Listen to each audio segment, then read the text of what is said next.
নমস্কার বন্ধুরা, আমার বৃষ্টিপর্ণা চ্যানেলে আপনাদেরকে স্বাগত। আজ আমি চলে এসেছি কমলার জ্যামের একটা রেসিপি নিয়ে। জ্যাম তো বাজার থেকে অনেক রকমের খান, মিক্সড ফ্রুট খান, আমের খান, আনারসের খান।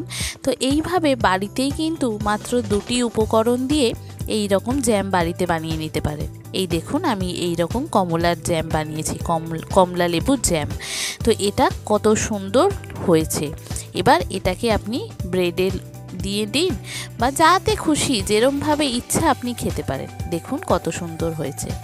কাউকে না বললে সে জানতেই পারবে না যে এটা বাড়িতে তৈরি নয়, মানে বাড়িতে তৈরি, বাড়ির দোকান থেকে কেনা নয়। তো এইভাবে জ্যামটা আমি করেছিলাম, কমলা লেবু দিয়ে জ্যাম। তো চলুন তাহলে রেসিপিটি দেখে নেওয়া যাক কিভাবে আমি এই কমলা লেবুর জ্যামটা করি। তো আমি এখানে এই দেখুন বেশ কয়েকটা কমলা লেবু নিয়েছি, প্রায় 7টা থেকে 8টা কমলা লেবু পড়েছিল। তো এই কমলা লেবুগুলো আমি প্রথমে ছাড়িয়ে নেব। দেখুন এই রকম খোলাটা আর দানাটা ছাড়িয়ে নেব। সামনের খোলাটা আর দানাগুলো ফেলে দিলে কি হবে, তাহলে যখন আমি রসটা বের করব দানাগুলো থাকবে না। আর এই লেবু একটু টক টক ছিল, যার জন্য মেয়ে খেতে চাইছিল না। তো ভাবলাম এগুলো দিয়েই একটা জ্যাম বা জেলি তৈরি করে নিই। তো এই রকমভাবে খোলাগুলো আর সব ছাড়িয়ে ফেলার পর একটা মিক্সির জারেতে এটাকে ঘুরিয়ে এটা পেস্ট, মানে একদম ছেঁকে নিয়ে রসটা বের করে নেব। আমার এই যে যে দানাগুলো আছে সেগুলো লাগবে না, ছিবড়াগুলো লাগবে না, শুধু ছেঁকে নিয়ে যে রসটা বেরোবে সেই রসটাই এখানে লাগবে। তো এই ছেঁকে নেওয়ার পর এই রসটা প্রায় 700 থেকে 800 লিটারের মতো, 800 গ্রামের মতো হয়েছে। মানে ধরুন 1 লিটার হয়নি, 1 লিটারের একটু কমই হয়েছে। আর এখানে আপনাকে চিনিটা, যেরকম লেবুটা টক হবে বা মিষ্টি হবে সেই পরিমাণ আপনাকে চিনিটা দিতে হবে। এবার একটা ফ্রাইং প্যান আমি গ্যাসের মধ্যে বসিয়ে দেব, দিয়ে একদম ফ্লেমটা লো করে দেব, দিয়ে রসটা দিয়ে দেব, দিয়ে একদম হালকা আছে এরকম আপনাকে নেড়ে যেতে হবে। বন্ধুরা, রেসিপিটি যদি ভালো লাগে তাহলে আমার চ্যানেল বৃষ্টিপর্ণাকে অবশ্যই সাবস্ক্রাইব ও ফলো করে দেবেন, আর পাশে থাকার বেল আইকনটি অন করে দেবেন। তাহলে ভিডিও আপলোডের সাথে সাথেই আপনাদের কাছে নোটিফিকেশান চলে যাবে ভিডিও আপলোডের। কেমন হলো রেসিপিটি অবশ্যই আমাকে পুরো ভিডিওটি দেখে কমেন্ট করে জানাবেন। যদি ভালো লাগে তাহলে একটা লাইক ও শেয়ার করে দেবেন। এই দেখুন আমি একটা পাতিলেবু নিয়েছি বড় সাইজের। তো এই পাতিলেবুর রসটা আমার লাগবে। তো এই পাতিলেবু, একটা বড় সাইজের পাতিলেবু নিলে যতটা রস হয়, মোটামুটি 2 থেকে 3 চামচ যদি বড় চামচের রস হয়, তো সেইটা আমার লাগবে। আর লাগবে চিনি। চিনিটা আপনাকে বুঝে দিতে হবে। যদি এখানে টক খুব হয় কমলা লেবুটা, তাহলে আপনাকে চিনিটা বেশি দিতে হবে। আর যদি টকটা কম হয়, মানে মিষ্টি লেবু হয়, তাহলে চিনিটা আপনাকে সেই বুঝে দিতে হবে। ধরুন 1 লিটার যদি রস হয় আর খুব যদি টক হয়, সেখানে আপনাকে 700 থেকে 800 গ্রাম চিনি দিতে হবে। আর যদি এটা মোটামুটি মিষ্টি হয় আর 1 লিটারের কম হয়, তাহলে আপনাকে ওই 300-400 মতো চিনি দিলেই হবে। তো আমি এখানে ওই 300-400 মতোই চিনি মোটামুটি নিয়েছি, 1 বাটির মতো চিনি। আর এটাকে সমানে কিন্তু আপনাকে নেড়ে যেতে হবে। এটা যত নাড়বেন তত দেখবেন এটা আস্তে আস্তে ঘন হচ্ছে। আর জালটা আপনাকে কম বেশি কমিয়ে নিতে হবে। মানে খুব বেশি বাড়িয়ে দিলে তখন কি হবে, ফুটে ফুটে হয়ে যেতে পারে। আর একদম লো ফ্লেমে হলে কিন্তু এর স্বাদটা ভালো হয়। তো এবার দেখুন এটা একদম ঘন হয়ে এসেছিলো বলে আমি চিনিটা আর লেবুর রসটা এখানে দিয়ে দিয়েছি।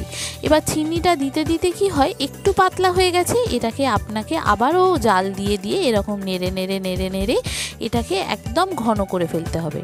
এটা আপনি বুঝতেই পারবেন, যখন নাবাবে তখন বুঝতে পারবেন যে এটা কীরকম ঘনত্বে এসে গেছে। এবার ঠান্ডা হলে তো আরেকটু ঘন হবে।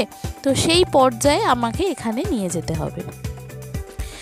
এই দেখুন আস্তে আস্তে নাড়তে এটা একটু সময় সাপেক্ষ, আপনাকে একটু টাইম লাগবে এটা গরম হতে। এবার আস্তে আস্তে এটা দেখুন ফুটে এটা আস্তে আস্তে ঘন হচ্ছে। আমি একবার জোর বাড়িয়ে দিচ্ছিলাম, আবার জোর কমিয়ে দিচ্ছিলাম। এই ধারে যেগুলো লেগে গেছে সেগুলোকে আবার মানে এক সাইডে করে নিয়ে এসে আস্তে আস্তে ঘুরিয়ে ঘুরিয়ে ঘুরিয়ে ঘুরিয়ে এটাকে ফুটিয়ে ফুটিয়ে একদম দেখবেন ঘন ঘন ঘন ঘন এসে গেছে। তো সেই যখন একদম ঘন ঘন ব্যাপারটা এসে যাবে তারপর এটাকে নামিয়ে রাখতে হবে। এটাকে নামিয়ে রেখে এটা একদম ঠান্ডা যখন হয়ে যাবে তারপর আপনাকে এটাকে ফ্রিজে রেখে দিতে হবে। ফ্রিজে 2 থেকে 3 ঘন্টা বা আরেকটু বেশি সময় রাখতে পারেন। আমি এটা রাতের দিকে করেছিলাম, করে তারপরে ঠান্ডা হওয়ার পর আমি এটা ফ্রিজে সারা রাত রেখে দিয়েছিলাম, আর সকালবেলা উঠে আমি জারে ভরবো। তো দেখুন কতটা ঘনত্বে এসেছে, বুঝতে পারছেন? আমি এই ঘনত্বে এটা নামিয়ে নিয়েছিলাম। এবার এটাকে রেখে দেব ঠান্ডা হওয়ার জন্য। এটা পুরোপুরি ঠান্ডা হয়ে গেলে তারপর এটাকে ফ্রিজে রেখে দিতে হবে 2 থেকে 4 ঘন্টা। তারপরেই এই জ্যাম বা জেলি রেডি হয়ে যাবে। এবার এটাকে আপনি একটা কাঁচের জারে ভরে আপনি রেখে দিন ফ্রিজের মধ্যে, যতদিন খুশি আপনি এটা ইউজ করতে পারবেন, খেতে পারবেন। এই দেখুন ঠান্ডা হয়ে গেছে, এবার এটাকে ফ্রিজে রেখে দেব। আর সকালবেলা দেখুন ফ্রিজ থেকে বার করেছি, দেখুন কতটা বসে গেছে, কতটা সুন্দর হয়ে গেছে। এই দেখুন সারা রাত ফ্রিজে রাখার পর কতটা সুন্দর হয়ে গেছে।